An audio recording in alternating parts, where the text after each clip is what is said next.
Bonjour à tous et bienvenue dans ce premier épisode d'Histoire de guerre. Je vous propose de découvrir une histoire sûrement oubliée d'une des opérations les plus secrètes de l'histoire de la Seconde Guerre mondiale. 19 octobre 1942, Édimbourg, Écosse.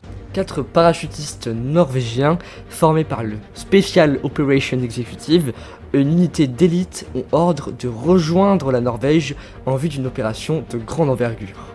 Les parachutistes ont en effet l'ordre de détruire une usine de Lourdes, matériel qui entre dans la chaîne de fonctionnement des réacteurs nucléaires, mais aussi dans la production d'armes atomiques. Les soldats se posent sans difficulté dans une zone reculée, située à 15 jours de ski de l'usine allemande de Lourdes. Avec un temps grisâtre et des tempêtes incessantes, l'unité peine à se rapprocher de l'usine pour reprendre un contact radio avec Londres. Malgré ces conditions, l'opération s'avère être une réussite. Cet événement marque le début de la bataille de l'eau-lourde.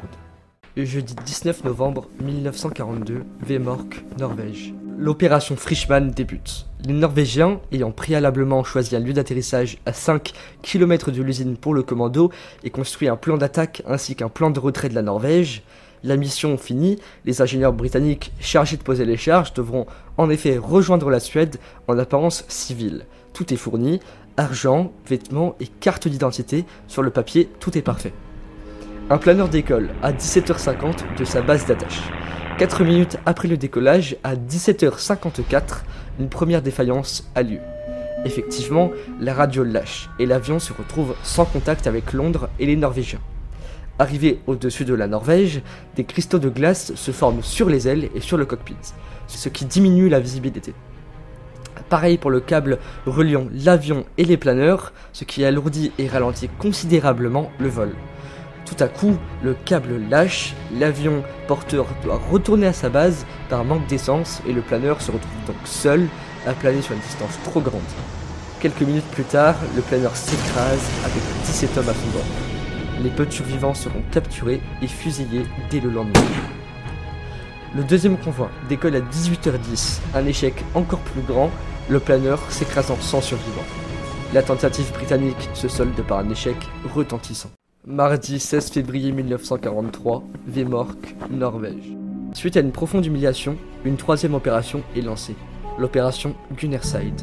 Après leur avoir remis leur capsule de cyanure, le colonel de l'armée royale norvégienne, Leif Tronsdad, annonce à ses soldats: je ne peux pas vous dire pourquoi cette mission s'avère si importante, mais sachez que si vous réussissez, elle marquera durablement l'histoire de la Norvège et du monde. Les 6 Norvégiens montèrent dans l'avion pour un aller simple vers la Norvège, leur pays natal. Quelques minutes plus tard, le vrombissement des 2 moteurs de l'avion se fit entendre au large de la Norvège. L'heure du saut arriva. Le commando sauta en parachute dans la région de Telemark, où il retrouve l'équipe des 4 Norvégiens qui eux sont arrivés depuis maintenant 1 an. Un espion norvégien se joint aussitôt à eux et il forme un commando de 11 personnes. Seuls 9 des 11 soldats prirent l'assaut du site pendant la nuit du 27 au 28 février.